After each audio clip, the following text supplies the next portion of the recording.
नमस्कार, मैं हूं अजय शर्मा और आप देख रहे हैं देसी दर्पण। इस वक्त हम एमसीडी इलेक्शन की कवरेज में हैं और उसी सिलसिले में झाड़ोदा गांव में यहां पर मौजूद हैं। और आइए आपको एक चीज़ दिखाते हैं। मैं अपने कैमरामैन पवन से कहूँगा कि थोड़ा सा कैमरा इधर घुमाइए। ये झंडा आप देख रहे हैं। ये झंडा मैंने आपको इसलिए दिखाया है कि कभी इस चुनाव निशान का, इस झंडे का एक छत्र भारत देश में राज होता था, लेकिन पिछले काफ़ी समय से ये जो चुनाव निशान है भारत देश में संघर्ष करता हुआ नज़र आ रहा है। और ये संघर्ष यहाँ दिल्ली में भी हो रहा है, लेकिन बावजूद उसके इस सेना के जो रणबांकुरे हैं, इस झंडे को उठाकर चलने के वाले जो रणबांकुरे हैं, वो अब भी मैदान में हैं, चुनाव को लेकर के मैदान में हैं। और उसी कड़ी में हम आज झाड़ोदा गांव में, यहाँ पर कांग्रेस पार्टी के जो प्रत्याशी हैं और हाल में कांग्रेस पार्टी के ज़िला अध्यक्ष भी हैं श्रीमान सतबीर शर्मा जी, उनके पास आए हैं और उनसे जानते हैं कि क्या क्या विषय रहेंगे, उनको अपने वार्ड के विकास कार्यों को लेकर के क्या क्या बातें रहेंगी। शर्मा जी नमस्ते जी। नमस्ते जी। नमस्ते जी। आप चुनाव लड़ रहे हो, कांग्रेस पार्टी के ज़िला अध्यक्ष भी रहे हो और अभी इसका निगम पार्षद का चुनाव लड़ रहे हो जी। कभी दिल्ली में सालों तक कांग्रेस पार्टी की सरकार रही है। शीला दीक्षित जी लगातार 3 प्लान तक यहाँ पर कांग्रेस पार्टी में मुख्यमंत्री के रूप में रही हैं, लेकिन आज जो कांग्रेस की स्थिति जो दिल्ली में है, तो उसको मतलब क्या मानते हैं कि इसमें क्या कमियां रही होंगी? सबसे पहले तो मैं डीएसआई दर्पण का झाड़ोदा गांव में आने पर स्वागत करता हूं। शुक्रिया। इसके साथ साथ मैं आपको ये कहता हूं, 15 साल शीला दीक्षित की सरकार ने, कांग्रेस पार्टी की सरकार ने बहुत काम किए हैं। कांग्रेस ने 15 साल काम किए हैं, लेकिन जो थोड़ा डाउन हुई कांग्रेस जो है, इसका एक ही कारण है, केजरीवाल ने बहुत बड़ी बड़ी झूठ बोली है।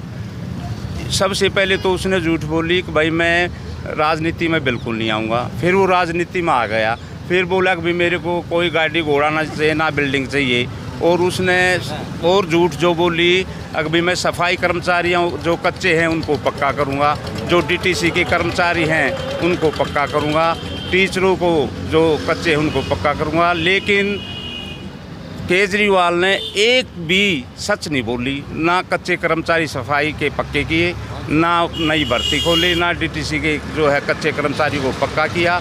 झूठ बोली लोगों के सामने।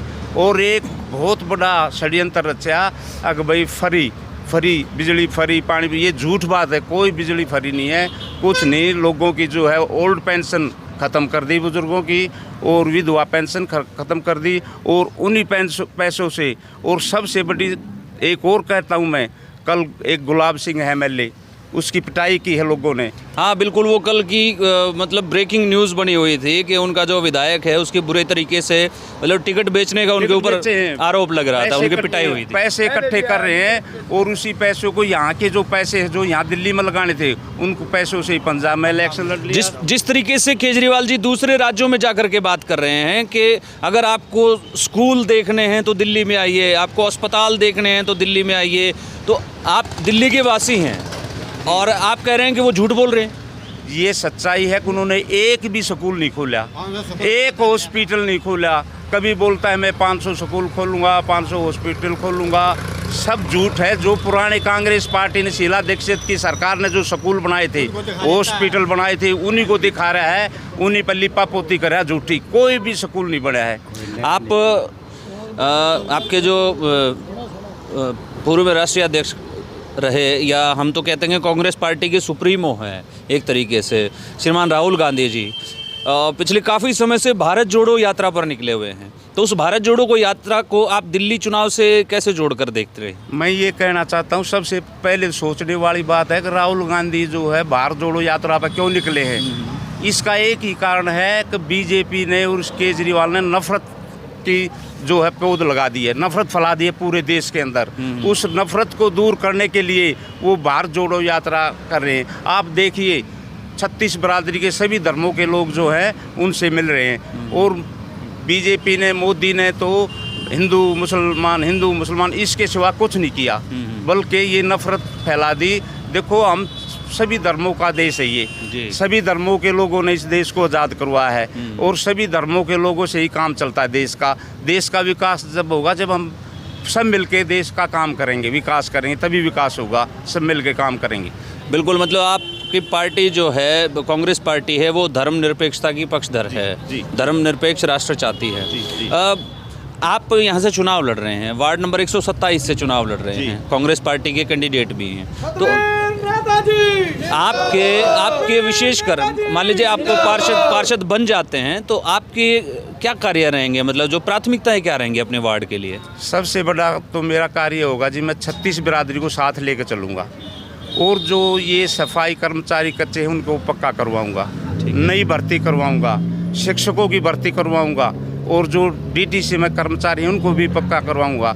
एमसीडी में जो गेस्ट टीचर हैं ये सब जो है सबकी भर्ती करवाऊँगा और सबके भले की काम करवाऊँगा मैं। जो ओल्ड पेंशन है, जो बुजुर्गों की पेंशन कटी हुई है उसको मैं दोबारा सभी की पेंशन करवाऊँगा।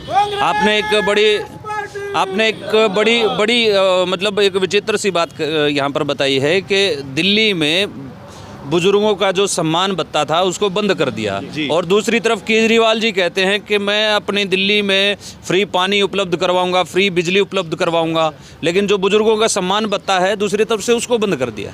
तो इस दोहरी रणनीति पे मतलब क्या प्रतिक्रिया रहेगी आप? ये सच्चाई है कि इनकी है ही दोहरी नीति। ये जो है फ्री भी बोलते हैं और उस फ्री के बदले में 10 गुना पब्लिक के अंदर से निकाल लेते हैं। फ्री कहाँ से लाएंगे? ये जनता का पैसा ही है। ओल्ड पेंशन बंद करवा दी और जो है दूसरे भत्ते बंद करवा दिए, तो यही है। और ये सच्चाई, कुछ फरी वरी नहीं कर रखा है इसने। अब आप देख लो वो बिल भी आ रहे हैं, पानी गंदा आता है दिल्ली के अंदर। जी। कोई भी चीज़ इसकी कही हुई सच्ची नहीं है। पूरी दिल्ली की जनता बहुत दुखी है। एक आप यहाँ देख लो, मैं कल गया था, डोर टू डोर कर रहा था, गीतांजलि कॉलोनी है, इतने बड़े बड़े खड़े, एक कम से कम भी 4000 वोट है वहाँ, कम से कम 15-20 एकड़ ज़मीन में वो कॉलोनी है। वो इन्होंने एक भी गली उस कॉलोनी की नहीं बनवाई और इस चीज़ की नहीं। मेरा वार्ड बिल्कुल दुखी है, दुखी तो पूरी दिल्ली है इससे, केजरीवाल से। लेकिन जो है मेरे नजौर विधानसभा में, मेरे इस वार्ड में बिल्कुल इसने काम नहीं करवा रहा। लेकिन केजरीवाल को तो बीजेपी कहती कि तो कांग्रेस की बी टीम है, भाई कांग्रेस चली गई तो केजरीवाल आ गया। देखो जी, सच्चाई तो ये है कि ये बीजेपी की बी टीम है। अच्छा, केजरीवाल बीजेपी की बी टीम है और ये रामलीला मैदान है, वहीं की पैदाश है ये। अन्ना जी के वहाँ जो है ये पैदा हुए, ये सारे एक थे उस टाइम और इन्होंने जो है मिलकर, अब भी ये एक ही वो इनकी वो है, एक थाली के चट्टे बट्टे हैं, कुछ इनमें फ़र्क नहीं है। जी। बाबूजी नमस्कार, कितनी उम्र हो गई आपकी? 80 साल। 80 साल। तो पेंशन जो है वो तो केजरीवाल जी ने बंद कर दी। उसका वो तो करता ही रहेगा, आगे भी करेगा। आगे भी करेगा? मतलब आगे फिर लाओगे फिर करेगा? हाँ, फिर भी करेगा। और मैं जो है फौजी सैनिक हूँ। अच्छा। मैंने केजरीवाल से कोई मतलब नहीं, दुख है, लेकिन हमारे बुजुर्गों की, आप 80 साल की उम्र में जो है ना, बुजुर्गों की पेंशन भी बंद कर दी। मैं लेता हूँ, मेरा पेट भर गया तो सूरी वाला हिसाब हो गया ना। तो क्यों करी उसने? क्या का नेता है? आपने पहले कहा अब भाई पार्षद, ये एमएलए, जब भी कांग्रेस खड़ी हुई है, आप अंदाजा ला लो, पहले भी इलेक्शन हुआ, उससे पहले भी इलेक्शन हुआ, पार्षद कांग्रेस का हो, बीजेपी का हो, आम पार्टी का हो, कितनी वोट आ रहा कांग्रेस का? 200 से 400 से। क्या कांग्रेस को वोट नहीं मिली? जी। अगर कांग्रेस डाउन होती तो 200-400 से क्यों हारता? बिल्कुल, मतलब देखो हार तो हार होती है, वो हार और जीत का गणित, हाँ, गणित गिना जाता है। मेरा आपसे सवाल पूछने का मकसद ये इसलिए था कि आप 80 साल की उम्र में हैं, सतबीर जी के साथ डोर टू डोर घूम रहे हो, डोर टू डोर, है ना, ये आपकी आराम करने की अवस्था है। तो मतलब इसके पीछे क्या मानते हैं कि एक संघर्ष के मुझे अपनी पार्टी को, अपनी कांग्रेस पार्टी को दोबारा से विश्वास में लाना है, सत्ता में लाना है? हाँ, कांग्रेस को भी लेना है और जो नेता को टिकट मिली है ये काम करने वाला नहीं था, विकास को बढ़ाने वाला, गरीब आदमियों का। अच्छा। इसलिए नमस्कार बाबूजी। नमस्कार जी। क्या लगता है सतबीर जी को, मतलब इतने आप तो सारे समझदार हैं, पढ़े लिखे भी मालूम पड़ते हैं और उम्र दराज भी, और हरियाणा में तो एक अपनी देसी में कहावत है कि पढ़े लिखे थे कड़े और ज़्यादा होता है, तो सारे कड़े और लागू हो ऐसा है। काट लाओगे? हाँ बिल्कुल काट के लावांगे जी, पक्का बनावांगे पार्षद। और इसको 40 साल हो गए जी ये कांग्रेस से जुड़े, कांग्रेस पार्टी आज तक ये दूसरी उसमें नहीं गया है। सबसे सीनियर नेता है जी ये कांग्रेस का। अच्छा अच्छा कोई MLA ये कोई इनके सभी जूनियर हैं इनसे। जी जी और गांव में इतने काम किए इन्होंने, स्कूल बनवाया, और ये दिल्ली पुलिस में स्कूल चलाया गया था, वो स्कूल छुटवा के 15 साल इन्होंने मुकदमा लड़ा है। और ये सामने स्कूल है, ये तो केजरीवाल ने प्राइवेट NGO को दे दिया, ये इन्होंने ही छटवाया था। दिल्ली पुलिस में बिल्डिंग चली गई थी जब इन्होंने सतबीर जी ने बचवाया था गांव का स्कूल, सरकारी स्कूल, और आज केजरीवाल ने इसको प्राइवेट कर दिया, एक NGO को दे दिया और नाम दे दिया सैनिक स्कूल का। सरकारी स्कूल प्राइवेट कर दिया, कह रहे बीजेपी देश बेच रहे, बेच तो केजरीवाल दिल्ली को रहा है। अच्छा केजरीवाल दिल्ली को बेच रहा है, बीजेपी नहीं बेच रही, केजरीवाल दिल्ली को बेच रहे हैं। सारे स्कूल कांग्रेस ने बनवाए थे। नेताजी को इसलिए पूरे गांव को 36 कौम ने समर्थन दे दिया, दूसरे कैंडिडेट की वोट ढोल में नहीं पाएंगी जी, ये भी कह दिया 36 कौम ने।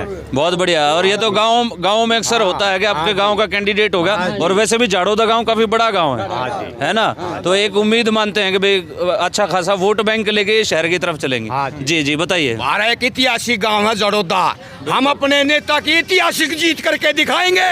ऐतिहासिक जीत हमारे नेता की, जैसे झड़ौदा ऐतिहासिक गांव है ना, ऐसा झड़ौदा ही एक ऐतिहासिक जीत बना के दिखाएंगे नेताजी की अब की बार। बिल्कुल सही कह रहे हैं कि झाड़ौदा ऐतिहासिक गांव है, बाबा हरिदास के नाम से। बाबा हरिदास एक बहुत बड़ा नाम है, बहुत बड़ी शख्सियत हैं, भगवान के रूप में पूजा जाता है बाबा हरिदास को। तो ये सतबीर शर्मा जी से हमने बात करी, कांग्रेस पार्टी के उम्मीदवार ये वार्ड नंबर 126 से हैं। अब देखने वाली बात ये है कि आने वाली 4 तारीख को इनके पक्ष में जब वोटें निकलेंगी तो वो कितनी ताकत के रूप में निकलेंगी। तब तक के लिए मैं अजय शर्मा आपके साथ ऐसे ही बना रहूँगा। आप देखते रहिए देसी दर्पण। जय हिंद, जय भारत।